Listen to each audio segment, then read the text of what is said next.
अंशु त्रिवेदी जी, स्वागत है आपका। नमस्कार। जी नमस्कार मैम। मैं सर से नमस्कार जय। हकीम जी को मैं नमस्कार बोलना चाहती हूँ। मेरे पैरों में बहुत दर्द रहता है। पैर में जो पिंडली होती है, एक तो पिंडली होती है और एक साइड में से पैर का जो साइड का हिस्सा होता है उसमें बहुत दर्द होता है। चलते वक्त तो इतना ज्यादा दर्द होता है कि मैं चल ही नहीं पाती हूँ। वॉकिंग करने के लिए डॉक्टर ने बोला है, वजन ज्यादा है और जैसे पहले मुझे सिर्फ चलते वक्त होता था, उसके बाद अब मुझे दिन भर घर में भी हो रहा है, खड़े रहने में भी हो रहा है, पिंडली में भी हो रहा है और साइड में बहुत पेन हो रहा है। उसकी वजह से जैसे गुट्टे गुट्टे कभी कभी बनते हैं, दर्द हो रहा है, एक एक जगह पे दर्द हो रहा है, इस तरह से दर्द होता है। मुझे डॉक्टर ने बर्फ की सिकाई के लिए भी बोला है और एक्सरे में कुछ नहीं निकला है। मसल स्पाज्म या न्यूरो से रिलेटेड प्रॉब्लम बता रहे हैं। ठीक है, ठीक है। आपकी एज बता दीजिए। मैं 41। अच्छा, देखिए, जो कैफियत आपने बताई है, जो अपना मामला बताया है, उसका मतलब ये होता है कि देखिए, हमारी पिंडली में या पिंडली की साइड में खिंचाव या दर्द हो या सुन हो या जलन हो, पैरों में हो, पिंडलियों में हो, थाइज में हो, चलते में हो या खड़े खड़े हो या लेटने पे हो, किसी को भी एक पैर में हो या दोनों पैरों में हो, तो इसका मतलब होता है कि हमारी कमर में नसें दबी हुई हैं, जो हिप से ऊपर के 5 डिस्क होते हैं, इस तरह के होते हैं, यहाँ पर नसें दब जाती हैं और दर्द होता है हमारी पिंडलियों में, या खिंचाव होता है या जलन होती है या सुन होने लगते हैं। अब हम पिंडली का इलाज कराते रहते हैं, पिंडली पे कुछ मलते रहते हैं, ये इलाज नहीं है। हमें हमारी कमर का इलाज करना होगा, पिंडली अपने आप ठीक होती है। ये मेरा तजुर्बा, इसे साइटिका कहते हैं। साइटिक नर्व के दबने से ये रोग होता है। आपको समझाने के लिए इसलिए कह रहा हूँ कि लाखों लोग सुन रहे हैं और वो समझ नहीं पाते अपना रोग क्या है। डॉक्टर भी एक्सरे यहाँ का कर देता है, एक्सरे नहीं बल्कि एमआरआई होनी चाहिए और कमर की होनी चाहिए। कमर के हिप से ऊपर जो 5 डिस्क हैं उनकी एमआरआई में पता चलता है कि यहाँ रोग है, लेकिन उसमें 4-5 हज़ार रुपये लग जाते हैं। बहरहाल, आप अगर हमारे साथ जुड़े हुए पहले से तो यकीन करेंगे, नहीं तो फिर आप जो चाहे कर सकते हैं। देखिए, आपके लिए 2-3 बातों की पाबंदी है। एक तो वेस्टर्न टॉयलेट यूज़ करें, ऐसा कुर्सी वाला, ठीक है, और ज़मीन में बैठ के कोई काम ना करें, जैसे झाड़ू पोंछा। हो सकता है आप पर जिम्मेदारी हो, झाड़ू पोंछा करना मना है, वज़न उठाना मना है। खड़े होकर काम कर सकते हैं किचन में, जितना भी जिम्मेदारी काम है। आजकल तो स्टैंडिंग में है सब कुछ, तो ये तो आप पर पाबंदी है कि ये काम ना करें। और गोंद स्याह एक आता है, काला गोंद या गोंद स्याह हम कहते हैं, और नकली बहुत मिलता है, असली खरीद लें। ये गोंद स्याह आधा ग्राम सुबह, आधा ग्राम शाम खाना शुरू करें। 15-16 रुपए का 1 ग्राम आता है, जो आधा ग्राम सुबह शाम में खाना पड़ता है। तो 15-16 रुपए की खुराक है आपकी रोज़ाना की। तो इससे आपके तमाम जोड़ों और तमाम नसों और डिस्क अच्छी होती है। और गोंद स्याह असली लेना ज़रूरी है। और वज़न अगर ज़्यादा है तो आप ज़ीरे का सिरका विनेगर आप लें और 2-2 चम्मच 2-3 बार पिए। और डाइट कंट्रोल करें, जितना खुराक है आपकी उससे आधा कर दें। गर्म पानी खूब पिया करें। अगर ये इलाज आप 3-4 महीने लगातार करते हैं तो आपके रोगों को फ़ायदा होना मुमकिन है। जी हकीम साहब, हमने बहुत सारे लोग ऐसे भी देखे हैं जो अपने दर्द को लेके फिजियोथेरेपी का भी सहारा लेते हैं, तो आप इसको कितना सही मानते हैं? क्या फिजियोथेरेपी भी लेना ट्रीटमेंट ठीक है? देखिए, मैंने पाया कि लोग फिजियोथेरेपी इसकी कराते हैं, लेकिन मैंने अपने तजर्बे में, अपने अनुभव में फिजियोथेरेपी से इस रोग में फ़ायदा होते हुए नहीं देखा। और कुछ लोग मालिश करते हैं, मालिश से कुछ फ़ायदा कभी किसी को नहीं होता। खाने की दवा से कुछ फ़ायदा हो सकता है अगर भगवान पे भरोसा होगा तो।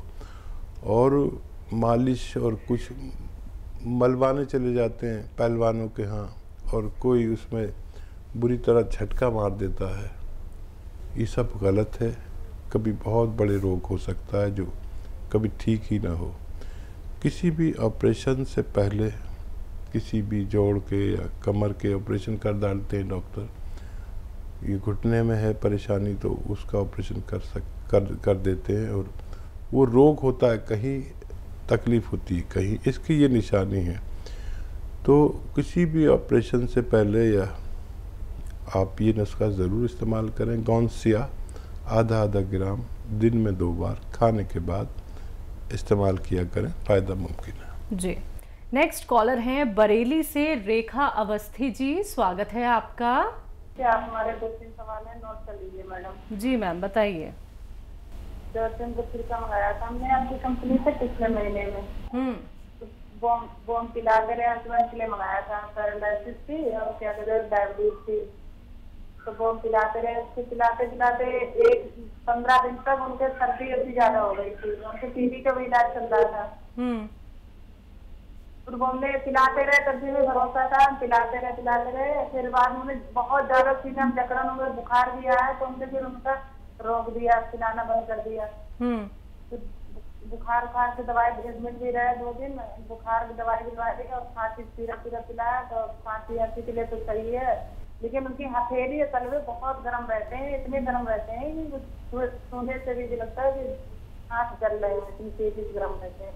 और वो जैसे उनको दिनचर्या है वो हमने आधी बोतल है वो भी रोक दिया है कि हम पिलाएं नहीं पिलाएं, वो करते हमें इसीलिए बात करनी थी कि हम अब इस समय पिला सकते नहीं पिला सकते। तो टीवी के भी इलाज चल रहा है उनका, और ज्यादा डायबिटीज का भी है और पैरालाइसिस भी है, हमें बहुत परेशान है उनकी वजह से। हम बहुत खराब कमजोर इतने हैं, बहुत ज्यादा कमजोरी वाली है, इससे बुखार आया उससे बहुत ज्यादा। ठीक है।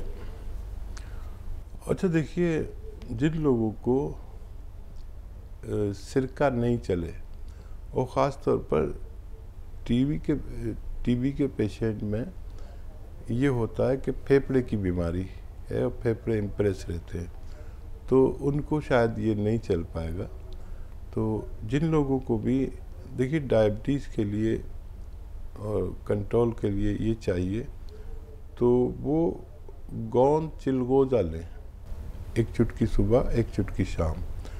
तो ये उनके सीने में जकड़न भी नहीं करेगा और जितना कफ है उसे बाहर फेंकेगा, और ये बेहतर है, डायबिटीज़ कंट्रोल करता है ये। और अगर फालिज, लकवा और टीबी है तो 1 चुटकी खाने का सोडा और 1 चुटकी नमक जैतून 2 गिलास पानी मिलाकर दिन में 1 बार दे दिया करें। तो इससे चर्बी कम होती है, कोलेस्ट्रॉल कम होता है, ब्लड प्रेशर कंट्रोल होता है और बहुत फ़ायदा मुमकिन है। उनको ये ना दें और ये कोई और शख्स ले ले, आप इन्हें इस तरह से इलाज करें तो फ़ायदा मुमकिन है। जी, औरंगाबाद से हैं शेख यूसुफ जी, स्वागत है आपका। हाँ अकील साहब को हमारा अस्सलाम वालेकुम। वालेकुम अस्सलाम। सर मैंने आपसे जो है तो चुलगोजे का गोंद मंगाया था और तुम्हारे क्या बोलते हैं गोंद मोरिंगा, तो बच्चे गोंद मोरिंगा खाए तो कितने दिन खिलाना आप हमको बोलो अवश्य, और चुलगोजे का गोंद कितने दिन खिलाना है वो भी मालूम करो हमको। और एक सवाल है हमारा कि जो है तो बच्चा दिन भर अगर भूखा रहा तो दिन भर भूखे रहने में उसको मछली होती, सर में दर्द होता, उल्टियाँ होती, नल टाइट हो जाते और इतनी तकलीफ होती कि मतलब 2 दिन 3 दिन बहुत परेशान रहता, एक दिन भर अगर खाना नहीं खाया तो। बच्चे की उम्र बताइए। बच्चे की उम्र है 35 साल। अच्छा, और गोंद मोरिंगा जो खाते हैं उनकी उम्र कितनी है? हाँ वो एक बच्चा है 4 साल का, एक बच्चा है 4 साल का, एक बच्चा है 5 साल का, एक बच्ची है 3 साल की। वो खजूर और अंजीर के साथ में जूस के अंदर दे रहे हैं, उनको भूख नहीं लगती, खाना नहीं लगता बोल के आपने बोले थे। ठीक है जी। देखिए उनको लंबे वक्त तक भी दे सकते हैं, और आधा आधा ग्राम ही दें, छोटे बच्चे हैं और तीनों को दे सकते हैं और ज़्यादा वक्त तक भी दे सकते हैं। ये नुकसान कभी नहीं करता और इससे इनकी ग्रोथ होनी चाहिए और इनकी लंबाई बढ़नी चाहिए, इनको भूख लगनी चाहिए।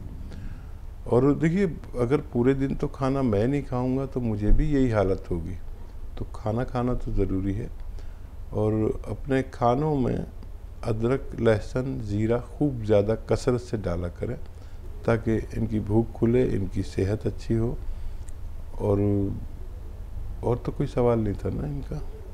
नहीं, बस ये इनके सवाल थे। और एक और था हकीम साहब के, मोरिंगा और चिलगोज़ा कब तक लेना है बच्चों के लिए? चिलगोज़ा बच्चे नहीं ले सकते हैं, बड़े लोग ले सकते हैं और एक चुटकी ही काफ़ी है रोज़ाना लेने के लिए।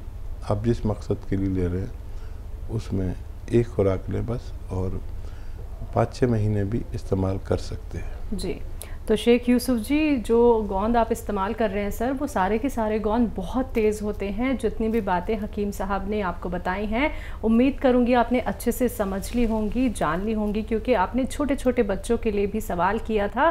तो अच्छे से आप नुस्खों का इस्तेमाल कीजिए सर, और ऐसे ही हमारे साथ जुड़े रहिए। अगले कॉलर हैं हरियाणा से सरोज जी, स्वागत है आपका। जी मैम।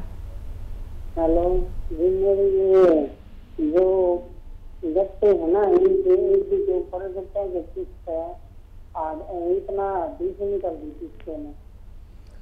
सरोज जी, कुछ समझ नहीं आ रहा। इतना पैन हो है जी, कल करने सकती है, ये गट्टे पूरे सूझ रहे, चल नहीं पाती हैं। आप पैरों की बात कर रही हैं, पैर के गट्टों की? हाँ, पैरों की कर रही है जी।